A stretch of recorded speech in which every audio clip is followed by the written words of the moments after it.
Alright, welcome to the best YouTube channel ever.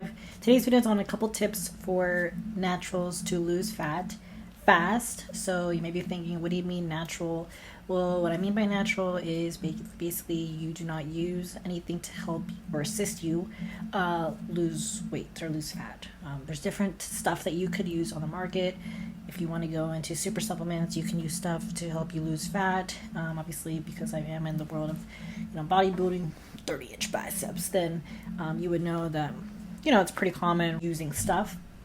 But if that's not something that you want to do, it's definitely possible to lose fat when you are natural. I would like to first preface this video with the fact that there are a lot of people in the fitness industry that are claimed to be natural, and I usually can tell. I mean, usually it can be relatively difficult, but sometimes you can actually tell whether or not somebody is really natural if you've been in the industry long enough and you understand the science behind it, different kind of things that kind of give it away.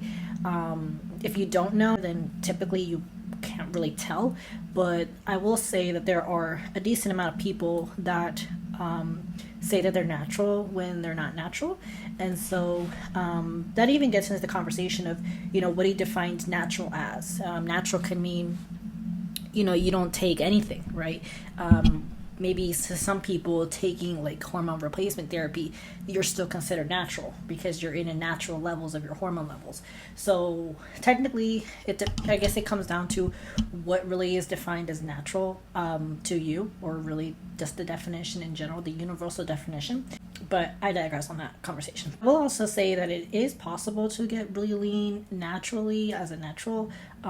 It's not, it's going to be obviously a challenge, a lot more harder than if you use like a fat burner, or like, if you're in the world of bodybuilding, like anabolics, then obviously that's going to help you because of protein synthesis. And also if you're staying relatively active, you want to keep your NEAT, it's called non-exercise activity. Like you want to keep that up when you are in a caloric deficit.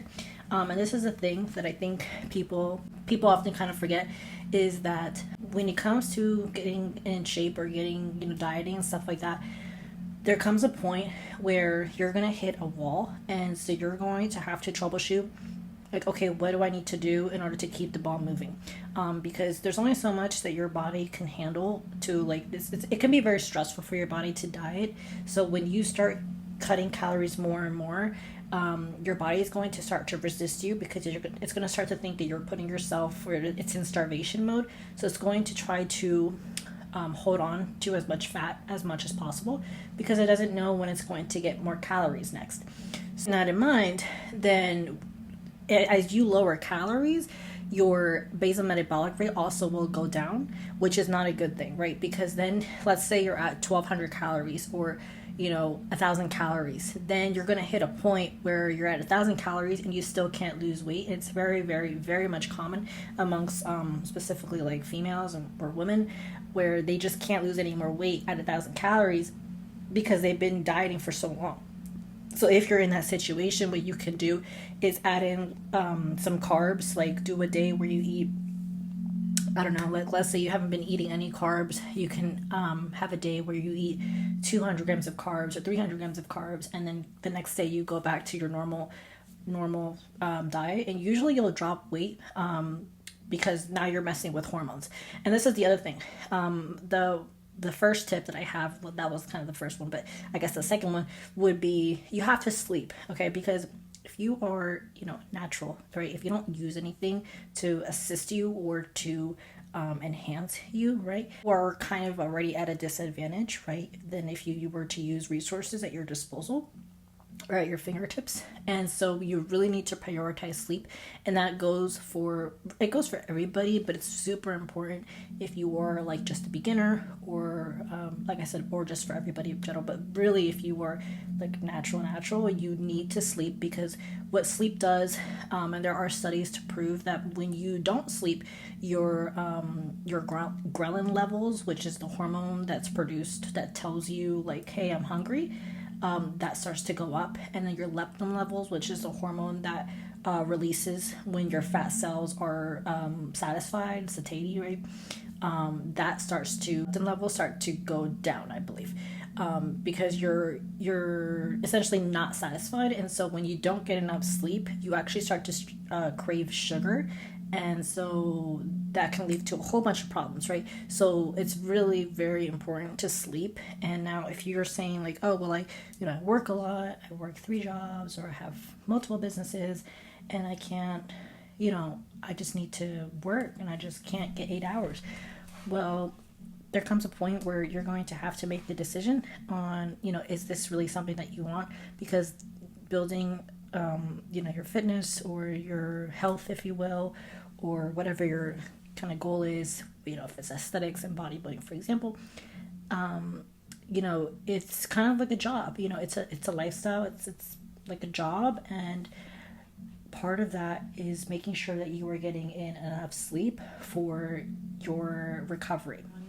All right, so my next tip for naturals to lose fat fast is your training style. So people often think that when you are training to lose fat, that you want to do a lot of reps, like you want to do sets of 20 or sets of 30 or whatever, but that's actually the contrary. So when you are trying to lose fat, trying to get in shape, you actually want to lift a little bit heavier, because you're going to want to increase your intensity relatively more. Some people say you want to increase your volume, but I think that when you increase your intensity, it's almost like triggering your anaerobic system, which is basically your system that the system that's used in HIIT training. So HIIT training is things like sprints, or like really hard, like stair climbing, or just like a really tough cardio session. And so you really want to target or trigger that system to kick in. And one of the ways you can trigger that is through heavy weight training. So that's really important that you keep the intensity high and don't do too many reps. I mean, you want to do enough reps, right, to keep the muscle mass, to keep the hypertrophy, but you also want to lift enough of a load. You want to give your muscles a reason, and your nervous system a reason to stay strong, and a reason to keep the muscle tissue. Because if you're not training with high intensity as you're dieting down, you will not keep the muscle. So you have to keep that training momentum up as you're dieting, as your calories go down. And if you're thinking to yourself, oh, well, it's just tough for me to do that, Yelena. Like, I don't know how to do that. Or, perhaps you can't really push past the pain, if you will. Well, then you're going to have to really dig deep and ask yourself, why are you doing this? Why are you working out? Why are you pursuing fitness? What is your why? And that why was what's going to help push you through. That also gets into a conversation of pain threshold, right? Everybody's threshold is different, or tolerance, I should say. Some people's, can take more pain, if you will, than others. It is what it is. However, I think that you can train your mind through repetition and through mindset, working on your mindset, to overcome that kind of pain, if you will, with working out, to really push past those barriers so that you can get to your goals. And now sometimes that may mean even hiring a trainer, like hiring a personal trainer, or hiring a coach or somebody to keep you accountable, or somebody to kind of give you tough love and to push you, because you know that you may not be pushing yourself. All right, my next tip is timing of nutrition, so nutrient timing. So it's really important that you are, this is the thing, let me take a step back.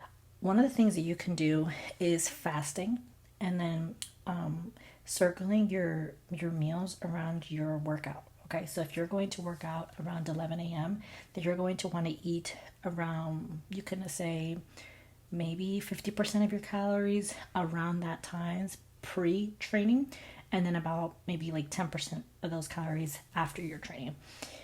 Now, some people like to train fasted, and that can work, but you can do that like with a big meal at night. So if you're going to wake up at 5 a.m. and work out at 6, then you're going to want to have a big meal before you go to bed, because you can just wake up really, really early and eat an hour before, just to give your body some time to digest the food before you go and put yourself through stress.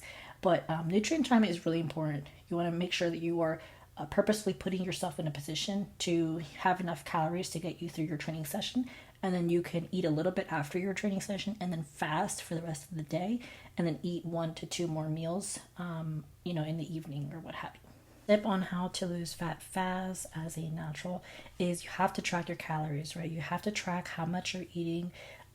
The more advanced you get and the more years you have under your belt, the more you can get away with not tracking your calories, because you have so many years of experience of kind of eyeballing, or not eyeballing, but tracking essentially, and you get really good at eyeballing your food, and so you can kind of get a rough estimate. So like that's where I am now, where I can look at food and I can usually estimate how many calories are in the food, and usually I would imagine I'm pretty accurate because I've been doing this for so long.